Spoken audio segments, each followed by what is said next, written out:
Oh, hello there. Let's have a little chat, shall we? Let's talk about love. Or, more accurately, the wild goose chase we often call modern dating. We've all done it, haven't we? Sat down, maybe with a glass of wine, maybe with a friend, and drafted a mental, or, let's be honest, a physical list of everything our perfect partner must have. It's like a shopping list for a soulmate. He must be 6'2", have the jawline of a Greek god, a witty sense of humor, a respectable job that isn't too demanding, love dogs but not be allergic to cats, and enjoy long romantic walks on the beach. It's all very specific, very detailed, and utterly wonderfully delusional. This fantasy creature we conjure up is a masterpiece of our own imagination.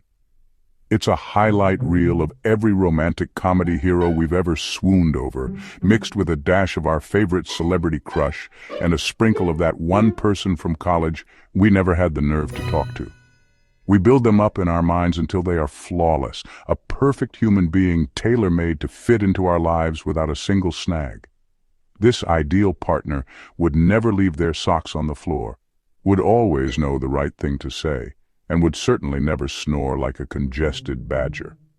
The bar is set so high, it's practically an orbit, circling the earth with all our other impossible expectations. The problem, of course, is that we then take this pristine, laminated shopping list out into the real world. So, what exactly is on this legendary checklist? Well, the ingredients for the perfect partner recipe are fairly universal, with a few personal spices thrown in. At the top of nearly everyone's list is physical appearance. We are visual creatures, after all. People want someone tall, dark, and handsome or blonde, bubbly, and beautiful. We have preferences for eye color, hairstyle, and even a particular fashion sense. It's the initial hook, the thing that makes you swipe right instead of left. We tell ourselves it's just about initial attraction, but we often cling to this physical ideal as if it's a non-negotiable term in a very serious contract. Next up on the list is the career and ambition section. This one is a minefield. People often want someone with a stable, respectable job, a doctor, a lawyer, an architect. Something that sounds impressive when you tell your mother about it. They need to be ambitious, but not so ambitious that they never have time for you. They should be financially secure, but not in a way that makes you feel uncomfortable. It's a delicate balancing act. You want a go-getter, a provider, but you also want someone who will be there to binge watch a new series with you on a Tuesday night. It's asking for a CEO with the schedule of a part-time librarian. Then we have the shared interest column, which is where things get even more specific. He must love hiking but hate camping. She must enjoy art galleries but also be a massive football fan. They have to share your exact taste in music, from 80s power ballads to obscure indie folk. They must have read all the same books you have and hold the exact same opinions on the controversial final season of that big TV show. We convince ourselves that having everything in common is the foundation for a lasting connection, forgetting that some of the best conversations come from our differences. It's less about finding your twin, and more about finding someone who introduces you to new things.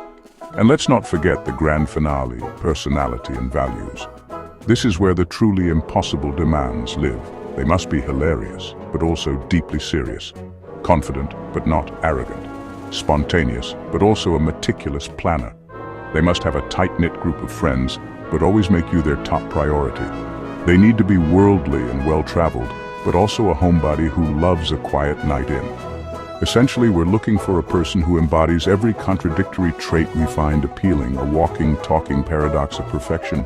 It's no wonder so many of us are still single. Now let's step away from the fantasy and into the glorious, chaotic mess of real-life dating. You march into the world with your list held high, ready to meet your 6'2", globe-trotting neurosurgeon poet. Instead, you meet Dave. Dave is 5'9", works in IT, and his idea of an exotic adventure is trying a new flavor of crisps. He's perfectly nice, he makes you laugh, and he has a kind smile, but he doesn't tick half the boxes on your list. Your brain immediately starts short-circuiting. This isn't the plan. This isn't what the romantic comedy promised. The first clash between expectation and reality is often a jarring experience. That person you thought was incredibly witty and charming over text turns out to be painfully shy in person, barely making eye contact. Or the person whose photos look like they were sculpted by angels shows up looking like they've had a very, very long week. It's not that they're a bad person, they're just a human person. They're not the curated, filtered, best-angled version you met online. They have bad hair days, they get nervous, and sometimes they tell terrible jokes. Reality is rarely as polished as a dating profile. Furthermore, you quickly learn that shared interests aren't the be-all and end-all.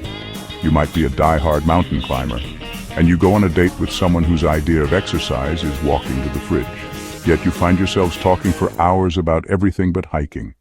You connect over your shared love for old films or the ridiculous way you both organize your bookshelves. You discover that their passion for gardening, something you thought was terribly boring, is actually fascinating when they talk about it. Reality teaches you that connection isn't about having identical hobbies. It's about being interested in each other's worlds. And the biggest reality check of all, perfect doesn't exist. You will meet people who are wonderful in many ways but have flaws you never anticipated. The man with the brilliant career might be a terrible listener. The woman with the stunning looks might have a laugh that sounds like a foghorn. The person who shares all your core values might have an incredibly annoying habit of chewing with their mouth open. Real people are a mixed bag of delightful and maddening traits. The dating journey isn't about finding someone without flaws. It's about finding someone whose flaws you can happily live with. I once knew a woman, let's call her Fiona, who had the most detailed list I've ever seen. Her ideal man had to be a successful entrepreneur, drive a specific German car, be fluent in at least 2 languages, and have a penchant for modern art. She was on a mission, and she dated a string of men who, on paper, were perfect. They were handsome, wealthy, and cultured. Yet every date felt like a job interview. She was so busy assessing their qualifications that she forgot to have any fun.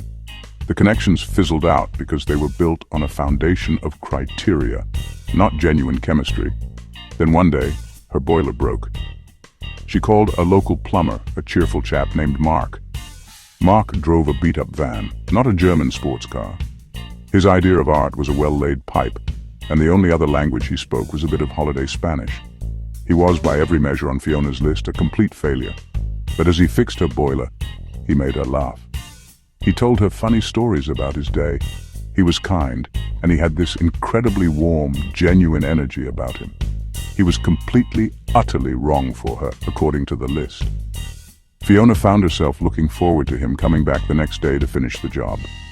When he was done, he nervously asked her out for a drink, and to her own surprise, she said yes. On their date, she didn't once think about her checklist. She was too busy enjoying herself. She learned that Mark was passionate about restoring old furniture, that he volunteered at an animal shelter on weekends, and that he was incredibly close with his family. None of these things were on her list, but they were wonderful, admirable qualities that she found herself drawn to. Their story is a perfect example of reality triumphing over expectation. Fiona had spent years searching for a man who fit a rigid, preconceived mold, only to find happiness with someone who shattered it completely. She realized her list wasn't a guide to happiness, it was a barrier. It was preventing her from seeing the amazing people who were right in front of her, just because they didn't fit into her narrow boxes. She threw the list away, both literally and figuratively, and ended up in a loving, joyful relationship that was better than anything she could have ever planned. So, what's the moral of this story? Should we all abandon our standards and date the first person who shows us a bit of attention? Of course not. It's perfectly fine to have standards. We should all want a partner who is kind, respectful, and makes us feel good. These are healthy boundaries. The danger comes when our standards become a rigid, unbreakable set of rules that leaves no room for humanity. When the list becomes more important than the person, we're setting ourselves up for disappointment. Love is rarely tidy, and it certainly doesn't follow a script. The beauty of dating, and indeed of life, is its unpredictability.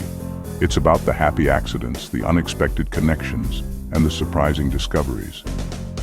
Maybe you'll find love with someone who is the complete opposite of your type. Maybe you'll build a life with someone whose passions are entirely different from your own, opening up your world in ways you never imagined. The journey is often more important than the destination. Each date, even the disastrous ones, teaches you something about yourself and what you truly value in a connection. Those cringe-worthy moments often make for the best stories later on. The key is to hold your checklist loosely. Think of it less as a set of commandments and more as a gentle suggestion. Go into dates with an open mind and a curious heart. Instead of asking, "Do they fit my criteria?" Ask, "How do I feel when I'm with this person? Do they make me laugh? Do I feel seen and heard?" Focus on the feeling, not the fact sheet. A real connection is an emotional spark, not a logical conclusion. It's found in the easy silences, the shared laughter, and the simple comfort of being with someone who just gets you. So go out there and embrace the glorious mess of it all. Be open to surprises, laugh at the mismatches, enjoy the journey for what it is. A chance to meet new people and learn more about the most complex subject of all, the human heart. You might not find the perfect person from your fantasy list, but you might just find something even better, someone perfectly imperfect, who is real, who is present, and who loves you for the wonderfully flawed human being you are. And really, what could be more romantic than that?